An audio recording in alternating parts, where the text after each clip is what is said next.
తమిళనాడులో కనుక పవర్ లోకి వస్తే సౌత్ లో వాళ్ళకు చాలా ఈజీ ఉంటుంది. అంటే మనము బిఫోర్ ఎలక్షన్స్ చూస్తే పోలింగ్కి బిఫోర్ అమిత్ షా కూడా మాట్లాడి అట్లా కొంచెం మాతో పొత్తు పెట్టుకోమని చెప్పేసి విజయ్ అడిగాని చెప్పేసి అంటే మన కూటమిలో ఎన్డీఏ కూటమిలో చేరదామని చెప్పేసి అడిగినప్పటికీ కూడా విజయ్ తిరస్కరించడంతో అది మనసులో పెట్టుకొని ఇదంతా నడిపిస్తున్నారనే ఒక టాక్ కూడా ఉంది. దాని మీద ఏమంటారు?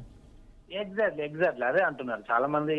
అభిప్రాయం ఏంటంటే బిఫోర్ ఎలక్షన్ చాలా సార్లు బీజేపీ ప్రయత్నం చేసింది, ఎంతో కొంత విజయ్కి కొంత సీట్లు వస్తాయి, ఒక 20 రావచ్చు, 30 రావచ్చు, 40 రావచ్చు.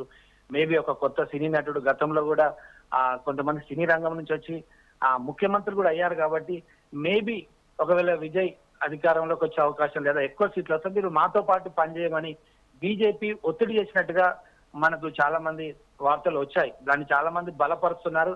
ఎందుకంటే ఢిల్లీకి కూడా చాలా సార్లు విజయ్ వెళ్ళాడు. తొక్కిసలాట సంఘటన కేసు విషయంలో కావచ్చు, మిగతా కొన్ని కేసు విషయాల్లో ఢిల్లీకి వెళ్ళడము, అక్కడనే బీజేపీ అంటే తెర వెనుక ఉండి విజయ్ ని ఫోర్స్ చేసింది, మాతో పాటు కలిసి పనిచేయాలి, రేపు కలిసి అధికారంలోకి వస్తుంది, నీకు కూడా అవకాశం ఇస్తామని విజయ్ చెప్పినప్పటికీ విజయ్ దానికి ఒప్పుకోలేదు. ఎందుకంటే తన స్టాండ్ ఒక క్లారిటీగా బిఫోర్ ఎలక్షన్ తను ఎన్నికల ప్రచారం కావచ్చు అందరికి చెప్పడం జరిగింది.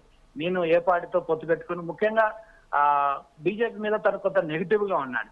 సో దీన్ని గమనించిన బీజేపీ ఈ రోజు ఒక అవకాశం వచ్చింది. ఎందుకంటే విజయ్ కి ఇంకో 10 సీట్లు మినిమం ఒక 10 సీట్లు వచ్చినా కూడా ఇదంతా ఉండకపో, కానీ ఎప్పుడైతే తగ్గాయో మెజారిటీకి లేదా సీఎం స్థానానికి బలపర నిరూపణకు సీట్లు తక్కువ అయ్యాయో అక్కడెక్కడ ట్విస్ట్ అంతా ఇప్పుడు బీజేపీ నడిపిస్తుంది. అంటే మాతో పొత్తుకు ఒప్పుకోలేదు కాబట్టి నువ్వు ఎలా అధికారంలోకి వస్తావు మేము చూస్తాము అన్నట్టుగా కేంద్రంలో ఉన్న బీజేపీ వ్యవహరిస్తుందని చాలా వార్తలు ఆరోపణలు వస్తున్నాయి. విషయం ఓకే, మనం ఇంకొక గమనించాల్సింది ఏంటంటే స్టాలిన్ ఏమో టీవీకే ప్రభుత్వం ఏర్పడటానికి మాకు ఎలాంటి అభ్యంతరం లేదని చెప్పుకుంటూ వచ్చారు. ముందు ఇది టీవీకే హైయెస్ట్ రాగానే మాకేం అభ్యంతరం లేదని చెప్పేసి అని అన్నాడు. అన్న తర్వాత 6 నెలలు చూస్తాము, 6 నెలల తర్వాత మేము ధర్నాలు చేస్తాము, ఆందోళన చేస్తాము, ప్రభుత్వ వ్యతిరేక విధానాలు తీసుకుంటే అని చెప్పేసి మాట్లాడాడు. కానీ ఇప్పుడు వచ్చేసరికి అన్నా డిఎంకేతోనైనా పొట్టు పెట్టుకొని రావాలని చెప్పేసి ఒక ఆలోచనలో ఉన్నాడు. కానీ నాకేమనిపిస్తుంది అంటే వీళ్ళు కలవడానికి అక్కడ కాంగ్రెస్ మోసం చేసింది కాబట్టి కాంగ్రెస్ ఎట్లా అంటే 1971 నుంచి కూడా 71, 73 దగ్గర నుంచో ఒక్కసారి 2023లోనే ఏమో డిఎంకేను కాంగ్రెస్ విడిగా పోటీ చేసినాయి. ఆ సందర్భం తప్ప ఎప్పుడూ కూడా వాళ్ళందరూ కలిసే ఉన్నారు. కలిసి ఒక్కసారి వీళ్ళకి చెప్పకుండా స్టాలిన్తో ఒక మాట అయినా అనుకుంటా రాహుల్ గాంధీ కానీ కాంగ్రెస్ పార్టీ కానీ టీవీకి సపోర్ట్ ఇవ్వడాన్ని వాళ్ళు జీర్ణించుకోలేకే ఇప్పుడు డిఎంకే కూడా బీజేపీ వైపు వస్తుందా అన్న డౌట్లు వస్తున్నాయి. దీని మీద ఏమంటారు మీరు? ఎగ్జాక్ట్లీ అది కూడా ఎందుకంటే రాజకీయంగా స్టాలిన్ అనేది డిఎంకే పార్టీ వాళ్ళ ఫాదర్ నుంచి కరుణానిధి నుంచి వస్తుంది. ఈయన సీఎం అయ్యాడు, ఇప్పుడు కూడా సీఎం అయిదాం రెండోసారి అని కలలుగా అన్నారు. అయితే ఈ క్రమంలో వాస్తవానికి కాంగ్రెస్ పార్టీ పొత్తుతో ఉంది. వాళ్ళు ఆల్రెడీ కూటమిలో ఉన్నారు, ఎన్డీ కూటమిలో చాలా సంవత్సరాల నుంచి మీరు చెప్పినట్టుగా.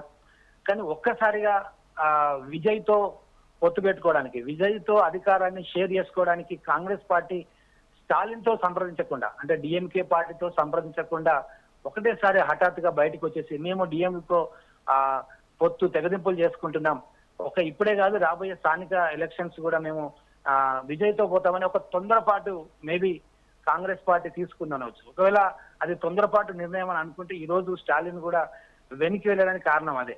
ఒకవేళ సంప్రదించి ఉంటే, ఒకవేళ వీళ్ళు బీజేపీకి అగనిస్ట్ గా ప్లాన్ చేసి ఉంటే అది వేరే ఉండు. కాంగ్రెస్ కనుక డిఎంకే అంటే స్టాలిన్ తో సంప్రదించి సో ఇప్పుడు మనం ఏం చేయాలనే దాని మీద ఎందుకంటే వీళ్ళు ఆల్రెడీ కూటమిలో ఉన్నారు, పొత్తులో ఉన్నారు, చాలా సంవత్సరాల నుంచి వీళ్ళు కలిసి పూర్తి చేస్తా ఉన్నారు. సో సంప్రదించి ఉంటే ఉండేది. కానీ సంప్రదించకపోయేసరికి ఇక్కడ స్టాలిన్ కూడా కొంత మనస్పర్ధాలు అంటే విభేదాలు వచ్చాయి. ఇప్పటికే మనం అఖిలేష్ యాదవ్ గాని మనం చూసినప్పుడు అఖిలేష్ యాదవ్ కూడా ట్వీట్ చేశాడు. సో ఇలాంటి పొత్తు ధర్మాన్ని కాంగ్రెస్ పార్టీ వీడిందని కూడా కొంతమంది భావిస్తున్నారు. సో ఒక చిన్న ఇప్పుడు సడన్ గా వచ్చిన ఒక ప్రాంతీయ పార్టీ కోసం జాతీయ పార్టీతో మీరు ఎలా విభేదిస్తారనే ఒక ఉద్దేశం లేదా ఒక ఆగ్రహం స్టాలిన్ కూడా ఉన్నట్టుగా మనకు కనబడుతుంది. కాబట్టి ఇప్పుడు ఏం చేస్తారు స్టాలిన్? ఒకవైపు విజయ్ పార్టీకి మేము సహకరిస్తాం, వాళ్ళ ఇష్టం వాళ్ళు చేసుకుని 6 నెలల వరకు నేను ఎలాంటి ఇబ్బంది పెట్టామన్నాడు. కానీ అదే సమయంలో కాంగ్రెస్ పార్టీ బయటకు వెళ్ళడం స్టాలిన్ కు మింగు పడడం లేదంటగా మనకు స్పష్టంగా కనబడుతుంది. సో ఈ విషయంలో ఏదైనా చేయొచ్చు మేబీ. ఓకే రాజ్ కుమార్, మంచి ఇన్ఫర్మేషన్ ఇచ్చారు. తమిళనాడు అసెంబ్లీ ఎన్నికల ఫలితాలు వెల్లడై 4 రోజులైంది. అయినప్పటికీ కూడా ఇప్పటికీ ఏ ప్రభుత్వం కూడా ఏర్పడిన పరిస్థితి అయితే ఏర్పడింది.